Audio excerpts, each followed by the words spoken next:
La guerra en Irán suma hoy un nuevo elemento de máxima tensión. Donald Trump asegura que la mayoría de los dirigentes iraníes considerados para un futuro gobierno están muertos y que el peor desenlace sería la llegada de un líder tan malo como Khamenei. Con esto comenzamos. Los saluda Silvia Cabrera en Berlín. Titulares. Donald Trump justifica la operación militar contra Irán como un ataque preventivo al asegurar que Teherán iba a atacar primero. Mientras, Israel lanza una nueva oleada de bombardeos sobre Beirut. Las autoridades libanesas cifran en 52 los muertos en menos de 48 horas. Friedrich Merz en la Casa Blanca con Donald Trump. El canciller alemán expresa allí su apoyo a la guerra de Estados Unidos e Israel contra Irán y señala la necesidad de empezar a planificar una estrategia para el día después en Irán. Segundo día de caídas en las bolsas de todo el mundo. Las principales plazas europeas se desploman hasta un 4%. El foco sigue puesto en los precios del petróleo y el gas, que continúan su escalada, mientras el estrecho de Hormuz sigue bloqueado.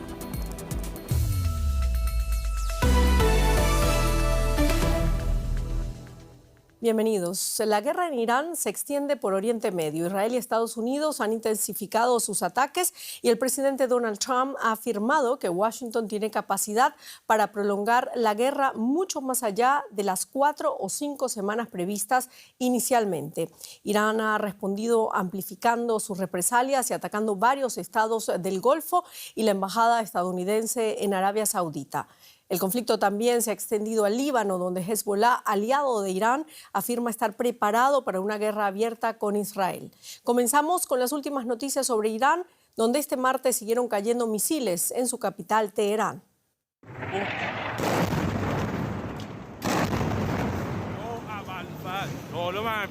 Un misil impacta en el centro de Teherán. Ya son decenas. Estados Unidos e Israel afirman haber llevado a cabo ataques a gran escala contra centros de mando militares iraníes, incluida la sede del Cuerpo de la Guardia Revolucionaria.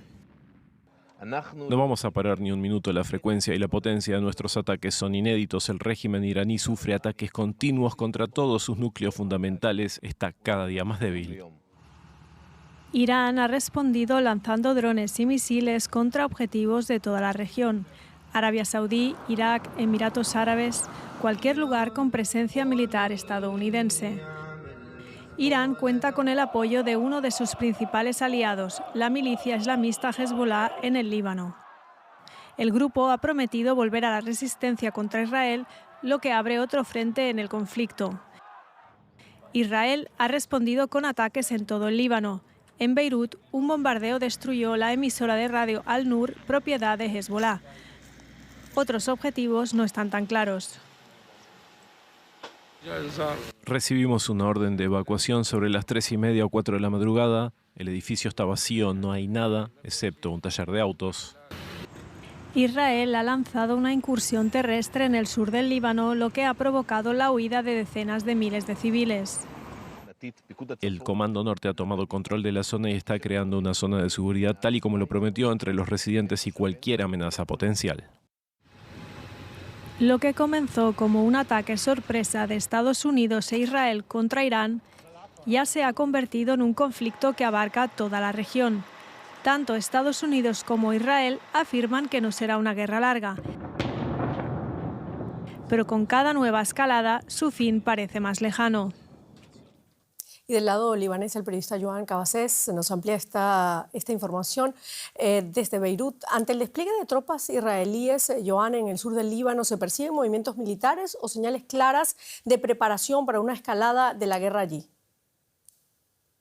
Bueno, pues según quién, porque por ejemplo por parte del ejército de Líbano no se percibe ninguna voluntad de implicarse en un conflicto con Israel. Hemos visto en el día de hoy cómo las tropas libanesas han abandonado incluso sus posiciones en el sur de Líbano, retirándose hacia el norte del país, por lo menos en una franja de 10 kilómetros. En cambio vemos, ya lo decíais, por parte del ejército israelí cómo está movilizando una gran cantidad de reservistas, son decenas de miles los reservistas llamados a filas para engrosar otros frentes, pero también el libanés. Hemos visto también cómo en el día de hoy Israel ha exigido el desalojo total de 83 municipios libaneses y ha declarado abiertamente su intención de avanzar su presencia terrestre para avanzar en líneas de seguridad que protejan la población del norte de Israel. Por último, decir que por parte de Hezbollah también parece haber una voluntad, por supuesto, de implicarse en esta guerra, primero, después de haberla iniciado, y segundo, también a raíz de unas palabras que hoy han preocupado mucho a la población, y es que un dirigente de Hezbollah ha dicho: si Israel quiere guerra abierta, que así sea. Bueno, ¿y cuál es el ambiente ahora mismo en Beirut ante la posibilidad de que Hezbollah, además, entre en una guerra abierta con Israel? Bueno, pues muchos en Líbano ya perciben que la guerra abierta es una cosa que ya ha empezado, por dos motivos. Primero, porque hay que recordar que aunque se firmó una tregua entre Hezbollah y Israel en noviembre de 2024, las hostilidades por parte de Israel nunca terminaron. Es decir, aquí se percibe que la tregua solo rigió sobre uno de los dos lados. Hay que recordar que Hezbollah ha estado evitando atacar a Israel durante 15 meses, pese a que Israel iba bombardeando a diario prácticamente territorio nacional libanés. Precisamente hoy, martes, el Ministerio de Sanidad libanés ha emitido un dato que escondía hasta el momento, y es que entre la firma de la tregua en 2024 y el momento, el pasado lunes, en el que Hezbollah lanzó el ataque contra Israel, los ataques israelíes habían causado en Líbano 397 víctimas mortales, con lo cual ese elemento, unido a las declaraciones israelíes que anuncian una campaña larga o una movilización para avanzar la ocupación terrestre, todo ello hace que la gente perciba que la guerra abierta ya ha empezado. Muchísimas gracias, Joan Cabasés, desde Beirut. A vosotros.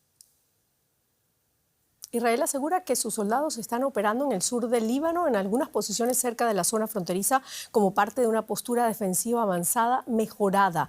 Maya Siminovich, en Tel Aviv. El ministro de Defensa, Israel Katz, asegura que la medida de avanzar y tomar el control de posiciones estratégicas adicionales en Líbano ha sido decisión de Netanyahu. ¿Es una operación limitada y defensiva, como sostiene el ejército, Maya, o podría convertirse en una ofensiva más amplia? Hola Silvia, por segunda vez consecutiva me encuentro en el refugio, por eso quería contároslo antes de tiempo, porque ha sonado una sirena y parece que va a sonar otra en algún momento. Lo que ha dicho Katz, el ministro de Defensa, hoy es que ha sido una decisión conjunta de él y de Netanyahu. Netanyahu es quien decide estas cosas, por supuesto. Por el momento, también el ejército, la portavocía del ejército ha repetido en varias ocasiones que esto es lo correcto para hacer, puesto que Hezbollah ha entrado en la contienda después de que matasen al líder supremo Ali Khamenei como venganza. Y después de esa venganza de Hezbollah, que disparó no solamente a Israel, sino que también a Chipre, Israel está bombardeando seriamente no solamente el sur, sino que también Beirut. Y ha dicho que va a eliminar al actual secretario general de Hezbollah.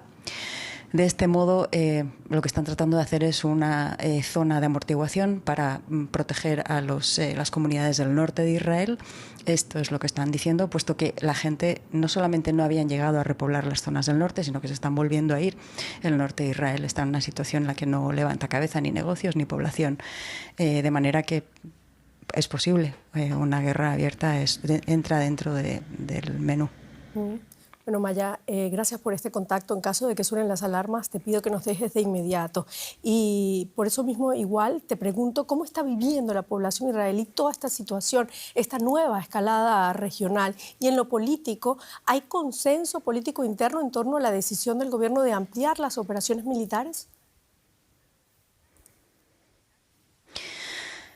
Creo que la situación en la que se encuentra la mayor parte de los israelíes es que apoyan la guerra contra Irán. Esto es algo que la mayoría piensa que esto tenía que ser hecho tarde o temprano, y como dijo Netanyahu, y parece que ha convencido a la población, no estaba convencida de antes porque Netanyahu lleva 30 años diciendo esto, Irán tiene que ser desarmado de su clara intención de acabar con Israel con armas nucleares. Esta es la idea que gobierna más o menos todo el pensamiento, también que Irán es quien está detrás de todos los ataques de alrededor, detrás de Hamas y detrás de Hezbollah, detrás de los hutíes. Irán efectivamente financia varias de estas milicias, pero el entrar en la guerra también con el Líbano de una manera abierta en esta ocasión no es algo que alegre a muchísimos israelíes, particularmente no como decía, los que viven en el norte. Y hay muchas personas que se preguntan hasta dónde, cómo va a continuar esto. Vemos que el fuego no solamente se dirige a Israel, sino que Irán está atacando mucho más a los países suníes de la zona. Es una causa de gran inestabilidad. Claro, bueno, tú lo has dicho, muchos se preguntan hasta dónde va a llegar esto. ¿Ha dado Netanyahu alguna pista sobre cuánto podría prolongarse esta guerra? Perdón, te perdí un momentito porque han sonado las alarmas también dentro del teléfono. ¿Puedes repetirme la pregunta? ¿Se ha dado Netanyahu alguna pista hasta dónde o cuánto podría prolongarse esta guerra? No, dice lo mismo que decía de Gaza, hasta que se desarme Hamás y se rindan hasta la victoria completa y total. Esto viene a ser lo mismo aquí. La idea es desarmar a Hezbollah y Hezbollah no está por la labor de desarmarse, si bien el gobierno libanés está tratando de que suceda. No parece que está sucediendo por ahora. Y lo mismo con Irán. En Irán la idea es que en Irán no sea un peligro para Israel, pero no se sabe qué es lo que va a pasar en el Irán ahora post decapitación de todo el liderazgo. Va a venir una democracia en Irán. La gente, incluso los israelíes, tienen ciertas dudas de que eso vaya a ser así. De manera que esto parece que se está desarrollando una guerra de larga duración, que es precisamente lo que Israel menos necesita, y probablemente es lo que Irán está deseando, porque tiene menor capacidad armamentística, y lanzar misiles en forma goteo a Israel puede paralizar el país como lo está haciendo ahora. Es algo insostenible para este país y parece que hacia ahí se dirige, pero no sabemos. Muchísimas gracias, Maya Siminovich. Te dejamos por ahora por tu seguridad. Hasta luego. Gracias, Silvia. Y desde que se inició la guerra en Irán, el sábado, la escalada militar entre Estados Unidos, Israel e Irán han dejado cientos de víctimas en la región. La mayoría se encuentran en Irán, donde la Media Luna Roja de ese país, la institución humanitaria equivalente a la Cruz Roja en países musulmanes, anunció este martes que las víctimas mortales habían aumentado abruptamente a casi 800 muertos y centenares de heridos tras los ataques de Israel y Estados Unidos. En Israel, los contraataques con misiles lanzados desde Irán han dejado al menos 11 civiles muertos y más de un centenar de heridos, según fuentes oficiales. En Líbano, la cifra de muertos se elevó a 52.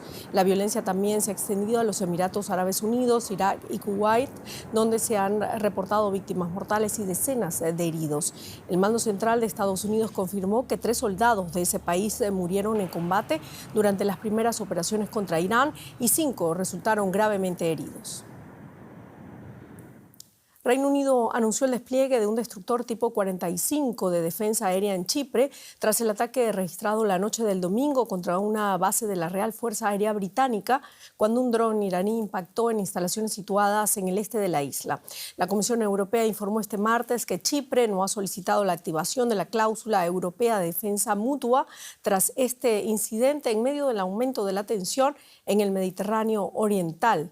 Francia confirmó el envío de sistemas antimisiles y antidrones a la isla, además del despliegue de una fragata para reforzar la seguridad en la zona. Por su parte, el gobierno griego anunció la instalación de un sistema de misiles antiaéreos MIM-104 Patriot en la isla de Cárpatos, en el extremo sureste del Mediterráneo oriental, y reiteró su respaldo militar a Chipre ante la escalada regional. Por su parte, España ha mantenido una posición diferente a Francia, Reino Unido y Alemania.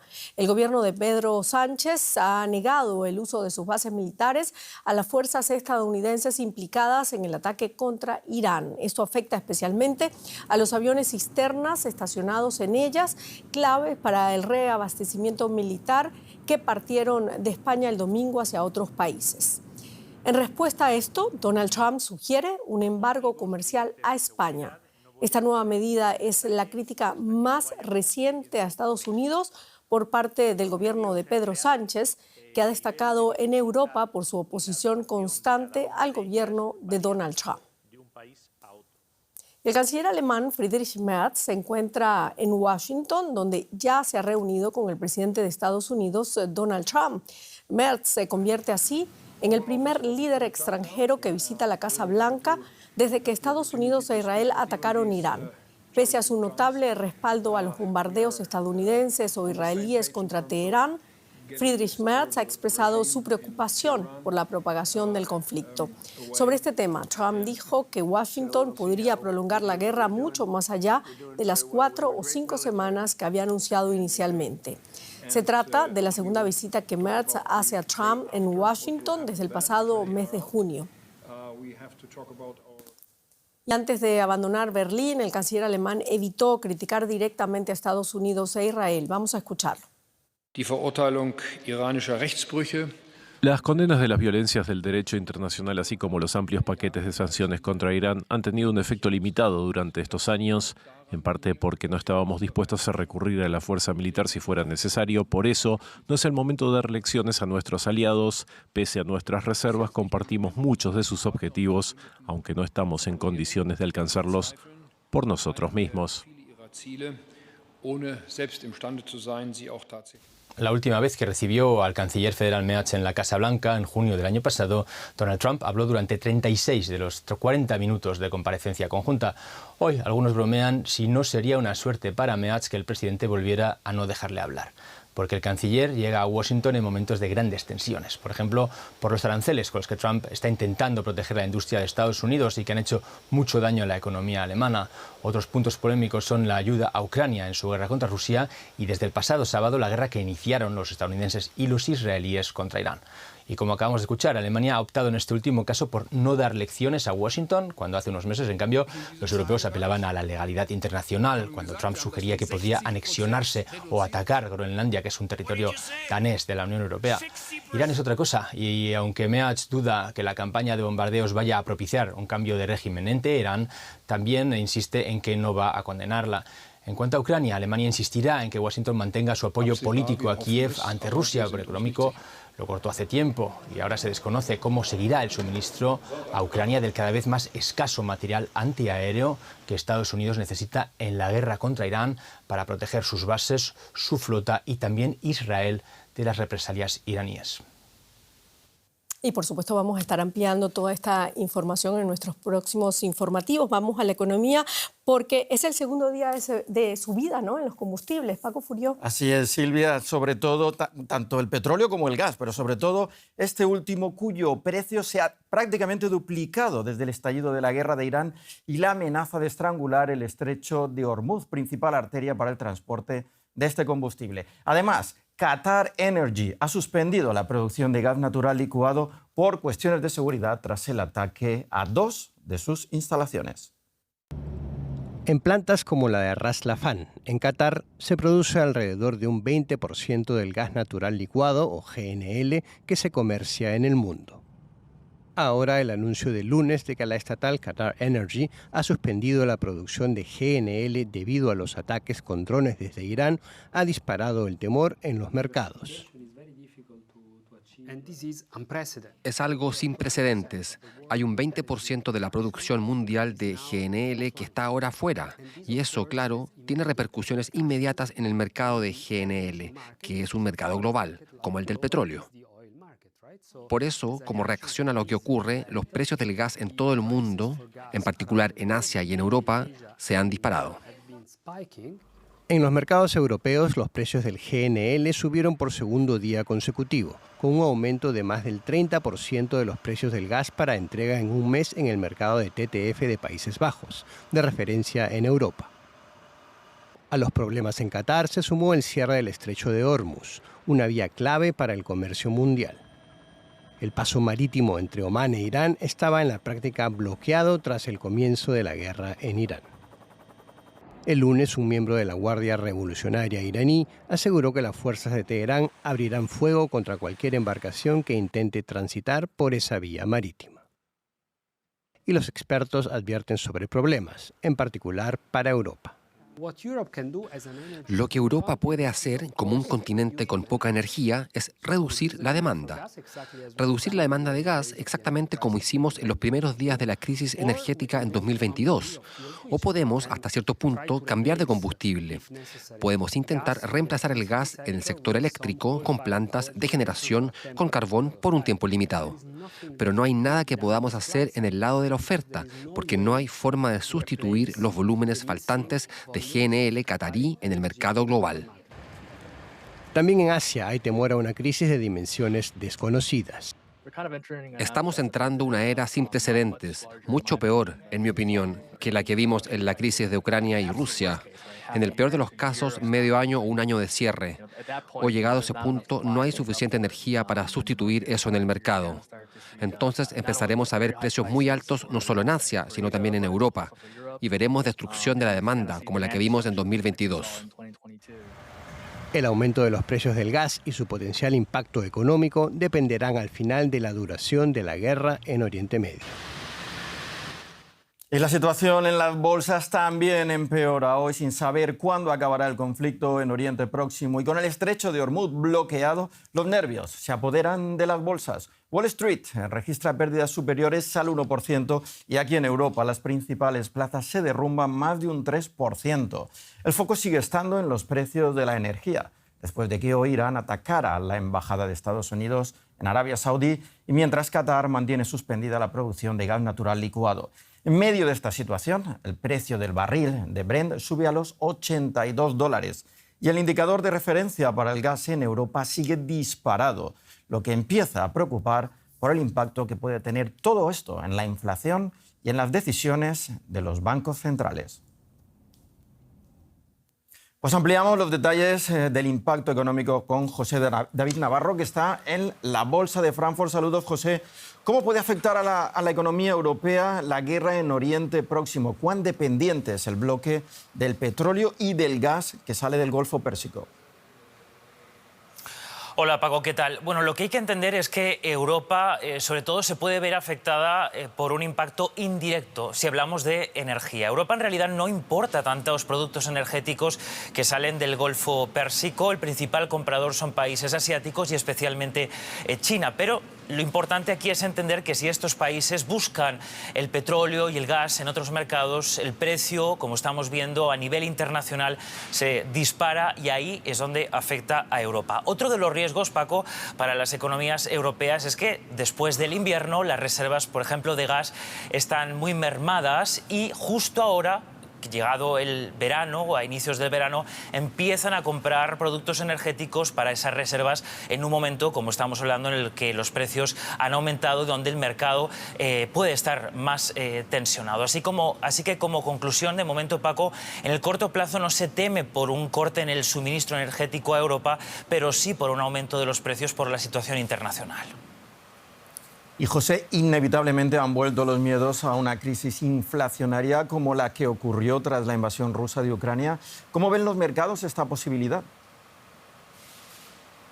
Bueno, hoy los principales analistas, muchos analistas, apuntaban a que la expectativa es que esto no se alargue mucho, aunque los mensajes desde Washington son contradictorios. Muchos hablan de que el escenario base no es, sin embargo, ese temido nivel de los $100 para el barril de Brent.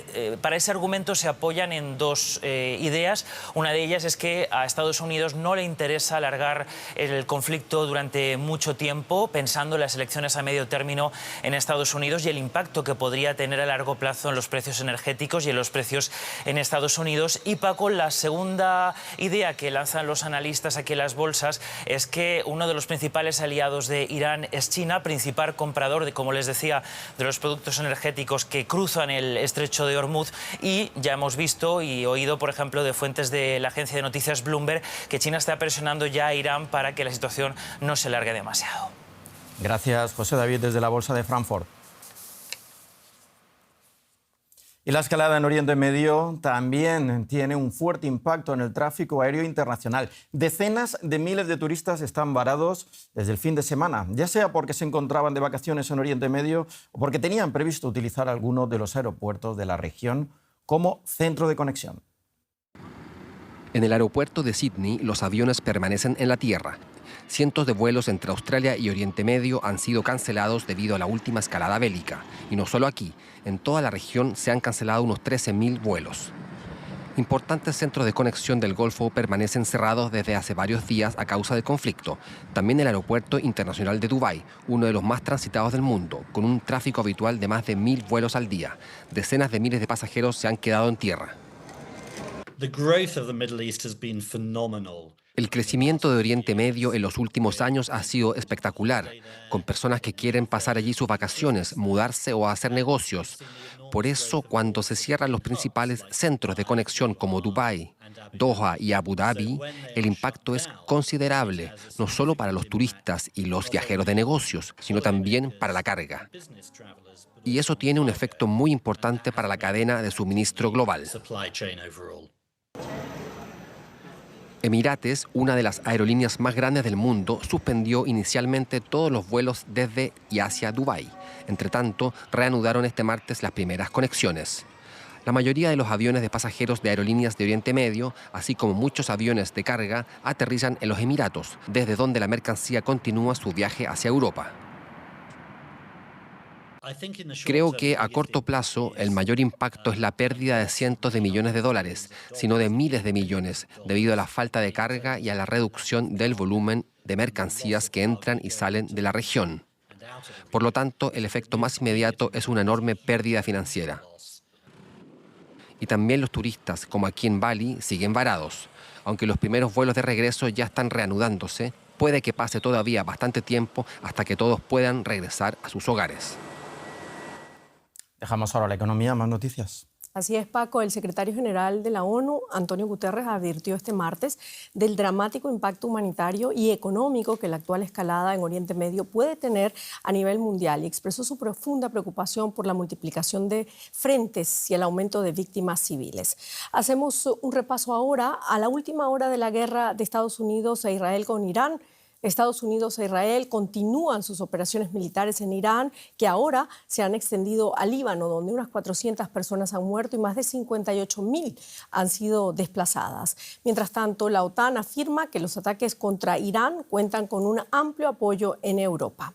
El presidente Donald Trump afirma que Washington tiene capacidad para prolongar la guerra mucho más allá de las 4 o 5 semanas previstas inicialmente. Irán ha respondido amplificando sus represalias y atacando varios estados del Golfo y la embajada estadounidense en Arabia Saudita. Por su parte, Hezbollah, aliado de Irán en el Líbano, asegura estar preparándose para una guerra abierta y frontal con Israel. Y con esto terminamos nuestro informativo. Muchísimas gracias por habernos acompañado. Hasta luego.